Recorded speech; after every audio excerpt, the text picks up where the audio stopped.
అదేవిధంగా బనగానిపల్లె పట్టణంలో ఈ అసమర్థుడితో రింగ్ రోడ్డు కూడా రాకుండా చేసి తమరిస్తే రింగ్ రోడ్డు ఇచ్చారు.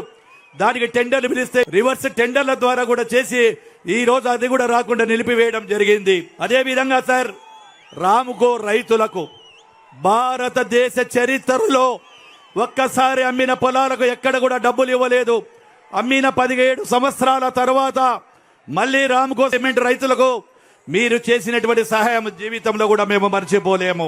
అదేవిధంగా సార్ రేపు రాబోయేటువంటి కాలంలో ఏదైతే ఇండస్ట్రీస్ కు మాకు అనువైన ప్రాంతాలు ఉన్నాయి, వనరులు ఉన్నాయి, ఇదే కొలింగుళ్ళ మండలము బనగానిపల్లె మండలాలలో కూడా అనేకమైన వనరులు ఉన్నాయి. కాబట్టి ఏదైతే ప్రిజం సిమెంట్ ఉందో ఆ ప్రిజం సిమెంట్ మరియు రామ్కోస్ యొక్క అల్ట్రాటెక్ సిమెంట్లకు వందలాది ఎకరాలు వేలాది ఎకరాలు సిమెంట్ పరిశ్రమలు పెడతామని చెప్పి పరిశ్రమ యజమానిలో ఈ యొక్క మైనింగ్ అంతా తీసుకున్నారు.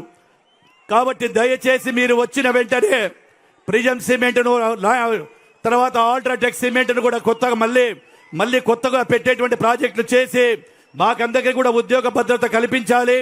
అలా చేయని ఫ్యాక్టరీలు ఏవైతే ఉన్నాయో కేవలం వాళ్ళ కోసం తీసి పెట్టుకున్నటువంటి ఆ స్థలాలన్నింటినీ కూడా వెంటనే ఆ యొక్క మైనింగ్ లీజులు రద్దు చేసి కొత్త వారికి వచ్చి మాకు పరిశ్రమలు ఇప్పించవలసిందిగా కూడా కోరుకుంటున్నాను సార్.